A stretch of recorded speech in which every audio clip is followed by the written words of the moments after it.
పెద్దలు ముఖ్యమంత్రి రేవంత్ అన్న గారికి, టీచర్ గారికి, మా అన్న అనిల్ యాదవ్ గారికి, ఎమ్మెల్యేలకు, చైర్మన్స్కి, ఈ ప్రాంతంలో పార్టీని బలపరచడానికి నిరంతరం కృషి చేస్తున్నటువంటి మంత్రులకు, ఇక్కడికి విచ్చేసినటువంటి నా యువ సోదరులకు, మహిళలకు, పెద్దలకు, తాండా ప్రజలకు, మా సోదరుడు బాబా ఫసీరుద్దీన్ గారికి, శోభారాణి అక్కకి, వేదిక మీద ఉన్నటువంటి అందరు పెద్దలకు, అలానే తెలంగాణ ఉద్యమకారులు ఈరోజు కాంగ్రెస్ పార్టీకి మద్దతు పలకడానికి వచ్చినటువంటి వారికి అందరికీ కూడా నమస్కారాలు తెలియజేస్తూ,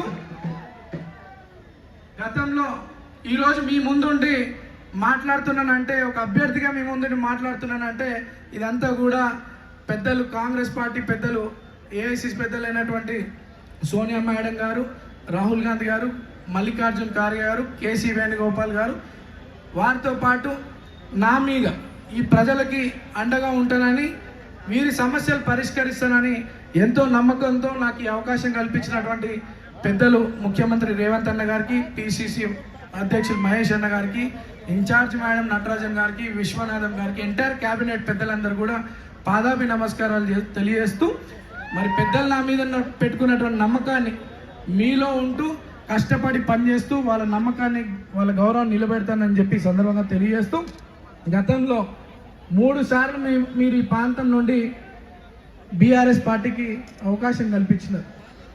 ఎందుకు? మన బోరబండలు ఉన్నటువంటి గల్లీలు, బస్తీలు బాగుపడతాయని. కొల్లాపురానికి ఇంపియాలి మరి. జై కాంగ్రెస్, జై జై కాంగ్రెస్. ధన్యవాదాలు మిత్రులారా. ఈనాడు జూబ్లీహిల్స్ శాసనసభ ఉప ఎన్నికల సందర్భంగా యువ మిత్రుడు అపారమైన నమ్మకం పెట్టుకొని మీ బస్తీలో పుట్టి, మీ బస్తీలో పెరిగి మీకు సేవలు అందించాలని ముందుకొచ్చిన చదువుకున్న యువకుడు నవీన్ యాదవ్ను ఈనాటి ఉప ఎన్నికల సభ సభ్యులు, మిత్రులు, జిల్లా పార్టీ అధ్యక్షులు అనిల్ కుమార్ యాదవ్ గారు ఈ కార్యక్రమాన్ని ఏర్పాటు చేసి, ఈ ప్రాంత కార్పొరేటర్, మీ అభిమాన నాయకుడు బాబా ఫసీరుద్దీన్,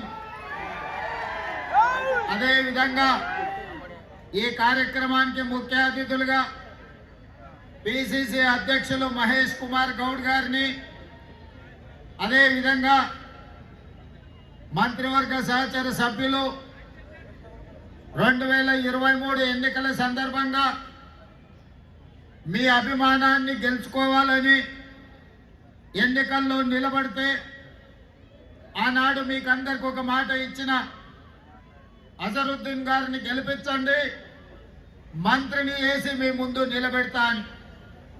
కానీ సమయం సరిపోకపోవడం వల్ల, కొన్ని సమస్యల్ని అధిగమించలేకపోవడం వల్ల అజరుద్దలు, రైతులు, మహిళలందరూ కలిసి ఇక ఈ కారు మనకు వణికిరాదు, ఈ కారు అనుము చెడ్డది, దీన్ని వర్క్ షాప్లకు పంపించాలి, మెకానిక్ షెడ్లకు పంపాలి అని మెకానిక్ షెడ్లు పెట్టి, టైర్లు వీకి, రాళ్ళు పెట్టి నిలబెట్టిరు. ఇవాళ తిరగనికే కారు షెడ్, ఆడబిడ్డకు ఎన్నికల్లో ఓటు వేయండి అని ఈరోజు మిమ్మల్ని అడుగుతున్నారు. నేను ఈ ప్రాంత ప్రజలకు, ముఖ్యంగా ఈ పక్కనున్న బస్తీలు, ఆనాడు పేదోళ్ళ దేవుడు, పేదోళ్ళ గుండె ధైర్యం పి జనార్దన్ రెడ్డి గారు 2007 నాడు చచ్చిపోయినప్పుడు, పీజీఆర్ గుండాకి చనిపోయినప్పుడు ఆయన కుటుంబానికి ఏకగ్రీవం ఇవ్వాలి అని ఆనాడు రాజకీయ పార్టీలు ఆలోచన చేసి గతంలో ఉన్న సాంప్రదాయాన్ని కొనసాగించే విధంగా పీజీఆర్ కుటుంబాన్ని ఏకగ్రీవం చెయ్యాలని నిర్ణయం జరిగింది. అందులో భాగంగానే ఆనాడు తెలుగుదేశం పార్టీ పెద్దలు నారా చంద్రబాబు నాయుడు గారు పీజీఆర్ కుటుంబానికి అభ్యర్థిని ఎన్నికల బరిలో పోటీ పెట్టకుండా ఏకగ్రీవంగా ఎన్నిక చెయ్యాలని ఆనాడు తెలుగుదేశం పార్టీ సహకరించి ముందుకు వచ్చింది. ఆనాడు చంద్రబాబు నాయుడు గారు పీజీఆర్ ఈ ప్రాంతానికి అందించిన సేవలను గుర్తించి ఎన్నికలు లేకుండా ఏకగ్రీవంగా ఎమ్మెల్యేను చెయ్యాలంటే చంద్రశేఖరరావు గారు ఎన్నికల బరిలో అభ్యర్థిని నిలబెడితే పీజేఆర్ కుటుంబం కేసీఆర్ ను కలవడానికి ఇంటికి పోతే 3 గంటలు గేటు ముందు నిలబెట్టి ఎర్ర టెండలో కలవకుండా వెనక్కి పంపించి ఈ ప్రాంతంలో అభ్యర్థులు చనిపోతే ఎమ్మెల్యేలు చనిపోతే ఎన్నికలు తీసుకొచ్చిన దుర్మార్గుడే కసాయే కేసీఆర్ అని చెప్పి నేను ఈరోజు చెప్పదలుచుకున్నా. ఆనాడు పీజీఆర్ నీకంటే ముందు ఈ నగర సమస్యల మీద 200 యూనిట్లు ఉచిత కరెంట్ ఇచ్చి కరెంటు బిల్లు కట్టాల్సిన పని లేదు. పేదల ఇళ్లలో వెలుగులు నింపాలి, పేదోళ్ళ కళ్ళల్లో సంతోషాన్ని చూడాలి అని ఇవాళ ఇందిరమ్మ రాజ్యంలో మీ బస్తీలలో మీ ఇళ్లకు ఉచితంగా కరెంట్ ఇస్తున్న మాట వాస్తవం కాదా? ఇవాళ ఇదే కాదు, ఆనాడు రేషన్ షాపుల్లో దొడ్డు బియ్యం కేసీఆర్ ఇస్తే ఆ దొడ్డు బియ్యము పశువుల దానాకు పంపించేది మా ఆడబిడ్డలు, మా లంబాడి ఆడబిడ్డలు ఈడు ఉన్నారు. ఆనాడు ఎవరన్నా కేసీఆర్ ఇచ్చిన బియ్యం తిన్నారా? మరి ఇవాళ ఇందిరమ్మ రాజ్యంలో మేము సన్న బియ్యం ఇస్తున్నాం. ఇవాళ ప్రతి కుటుంబానికి ప్రతి మనిషికి 6 కిలోల దాకా సన్న బియ్యం ఇస్తున్నాం. ఇవాళ సన్న బియ్యం అమ్మ తల్లిదండ్రులే కాదు సంటి పిల్లలకు కూడా ఇవాళ అన్నం పెట్టే పరిస్థితి వచ్చింది. సన్న బియ్యం ఇవాళ మీకు అందరికి వస్తున్నాయా లేదా ఒకసారి ఆలోచన చెయ్యండి. దొడ్డు బియ్యం ఇచ్చినాడు, అవి ఎక్కడికో పోయేది. ఇవాళ సన్న బియ్యం ఇస్తే పేదోళ్ళు 4 బుక్కల బువ్వ తింటున్నారు కష్టపడి. ఇదే కాదు, మా ఆడబిడ్డల వెనకాల చాలా మంది ఉన్నారు, వేలాది మంది మా ఆడబిడ్డల ఆశీర్వాదంకి వచ్చారు.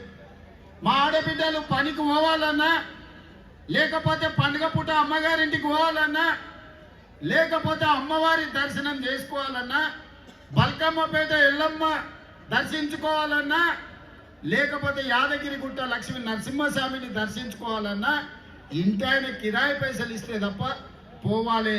లేకపోతే వద్దులేమో మళ్ళీ దీపావళి పండుగ కోదు అంటే దసరా పండుగ కడితే సంక్రాంతికి పోదాం అన్నటోడు. ఇవాళ మా అక్కల్ని అడుగుతున్నా నేను, అక్క మీ తమ్ముడి రాష్ట్రానికి ముఖ్యమంత్రి అయినాక ఏ బస్సులన్నా ఎవడన్నా మిమ్మల్ని ₹1 టికెట్ కోసం పైసలు అడిగిరా మీరు చెప్పండి. మరి ఇవాళ మీ తమ్ముడు ముఖ్యమంత్రి అయితే రాష్ట్రం నలుమూలల భద్రాచలంలో రాముల వారిని కొలవాలన్నా, యాదగిరి గుట్టలో లక్ష్మీ నరసింహస్వామిని దర్శించుకోవాలన్నా, బల్కంపేట ఎల్లమ్మ దగ్గరికి పోవాలన్నా ఆడబిడ్డల్ని 1 పైసా లేకుండా బస్సులలో నేను ఇవాళ ఉచిత ప్రయాణం మీకు అందించిన. వాళ్ళేమంటారు, ఆటో డ్రైవర్లు పుట్టగొట్టిరు, ఆటో డ్రైవర్లకు నష్టం జరిగింది, ఇవాళ ఆడపిల్లలకు ఉచిత బస్సు రద్దు చేయమని బీఆర్ఎస్ వాళ్ళు గల్లీలలో ఎదురుతారు. గిది వాళ్ళ గలీజ్ బుద్ధి. 2014 నుంచి 1 ఆడబిడ్డకు కూడా మంత్రి పదవి ఇయ్యలే. ఇవాళ మన ప్రభుత్వంలో మీ అభిమాన నాయకురాలు సీతక్కని మంత్రిని చేసినాం, కొండా సురేఖమ్మని మంత్రిని చేసినాం. ఇవాళ పెత్తనం మీ చేతిలో పెట్టినాం. 67 లక్షల మహిళా సంఘాల సభ్యులకు ఇవాళ పెత్తనం ఇచ్చినాం. 1000 ఆర్టీసీ బస్సులు నడిపే అధికారం మా ఆడబిడ్డలకు ఇచ్చినాం. ఇవాళ జిల్లాలలో పెట్రోల్ బంకులు నడిపే బాధ్యత మీకు ఇచ్చినాం. ఇదే కాదు,